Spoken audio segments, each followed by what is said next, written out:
Hi friends, আজকে আবার নতুন একটি চাকরির খবর নিয়ে আপনাদের সামনে হাজির হয়েছি। স্টাফ সিলেকশন কমিশনের মাধ্যমে নিতে চলেছে কয়েক হাজার ক্লার্ক পদে নিয়োগ করা হবে পোস্ট অফিসে স্থায়ীভাবে এবং আবেদন শুরু হয়ে গেছে। তো আবেদন করার জন্য কিভাবে আবেদন করবেন এবং কি যোগ্যতা লাগবে সমস্ত ডিটেলস পাওয়ার জন্য ভিডিওটি শেষ অবধি দেখুন। আর এরকম নতুন নতুন চাকরির খবর যদি মিস করতে না চান অবশ্যই চ্যানেলটি সাবস্ক্রাইব করে রাখুন। তো চলুন দেখে নিই কী বলা রয়েছে। বন্ধুরা, আপনাদের সামনে আমি নিয়ে এসেছি আজকের যে কর্মসংস্থানের পেপার ছিল সেখান থেকেই একটি পেজ নিয়ে, যেখানে কেন্দ্রীয় সরকারের কয়েক হাজার পোস্টাল অ্যাসিস্ট্যান্ট এবং ক্লার্ক পদে নিয়োগ করা হচ্ছে। তো এটি পড়ে নিই কী বলা রয়েছে। কেন্দ্রীয় সরকারের বিভিন্ন অফিসে কাজের জন্য postal assistant, sorting assistant, lower division clerk এবং জুনিয়র সেক্রেটারিয়েট অ্যাসিস্ট্যান্ট এবং ডাটা এন্ট্রি অপারেটর পদে কয়েক হাজার ছেলেমেয়ে নেওয়া হচ্ছে, যেখানে যে কোনো শাখায় উচ্চ মাধ্যমিক পাস ছেলেমেয়েরা কম্পিউটারে যদি ইংরেজিতে টাইপিংয়ে মিনিটে অন্তত 35টি শব্দ তোলার গতি থাকে তাহলে কিন্তু এই চাকরিগুলোতে অ্যাপ্লাই করতে পারবেন।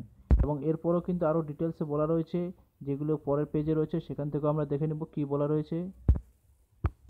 পরের পেজটিও আপনাদের সামনে নিয়ে এসেছি, যেখানে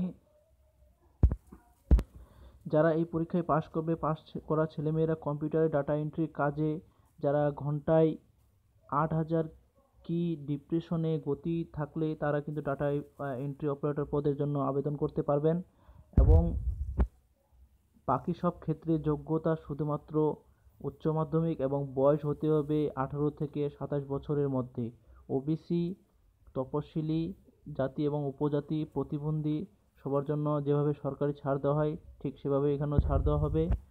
এবং চাকরি হবে গ্রুপ সি নন গেজেটের অফিসার পদে। প্রার্থী বাছাই করবে staff selection commission combined higher secondary level, অর্থাৎ 10+2 এক্সামিনেশন এর মাধ্যমেই হবে।